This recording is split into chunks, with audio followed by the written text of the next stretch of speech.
Do you ever set financial goals like save X amount of money per month, but then end up getting to the end of the month and not knowing where any of it went? This might be why.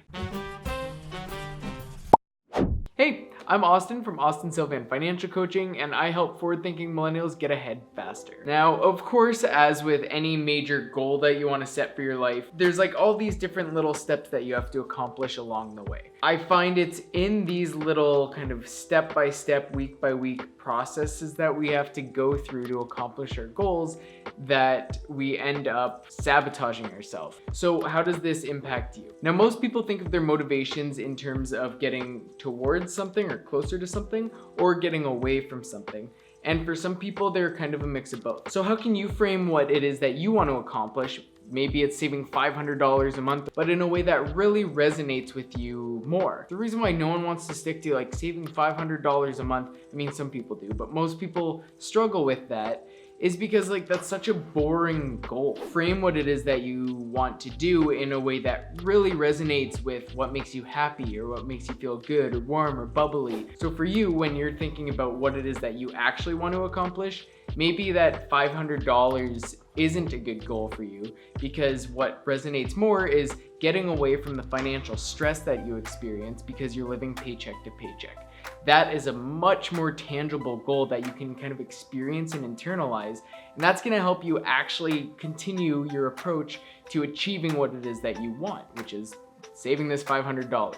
So I write almost everyday journal just to kind of keep my mind straight and give myself the opportunity to reflect on things that have happened each day. So in the future, I can see kind of how I've progressed. And in my journal every day, at the top of it, I have a quote which goes, "When you think that it's too hard, remember that in the long run, doing the things that will make you successful is a lot easier than being unsuccessful." Now, this is an amazing quote because it helps give you the kind of perspective that, yeah, you're gonna have to be shoveling some crap here and there in order to get to the point of success, however it is that you define it.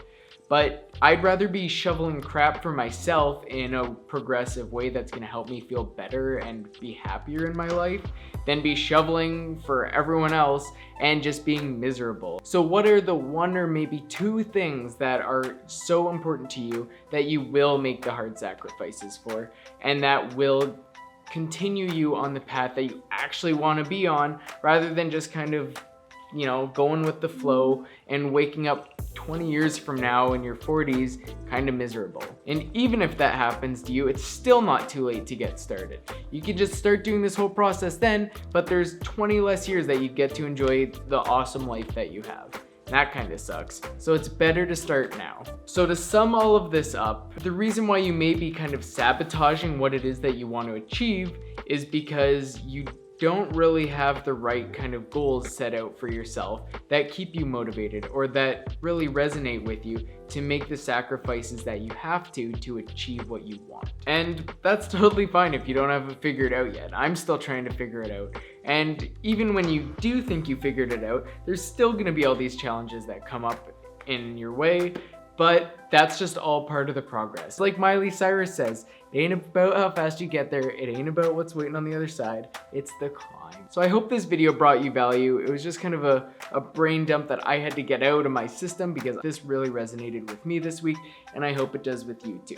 And if you want to learn a bit more of kind of this perspective shift, there's a great book called The Icarus Deception by Seth Godin. I think I've recommended it in past videos, but it's fantastic. 10 out of 10 recommend the read, and you should check it out and it'll blow your mind too. But give this video a like if it resonates with you, and give a comment below if you do know what it is that kind of keeps you going and make sure that you achieve what it is that you want. And of course, I post all kinds of things like this a lot more consistently on Instagram, so feel free to check me out there at Austin Sylvan, easy enough. And with that, I will see you on Thursday because that's my actual post date, and I'm gonna get back to it because you deserve it. So with that, have a great day and take care. Bye.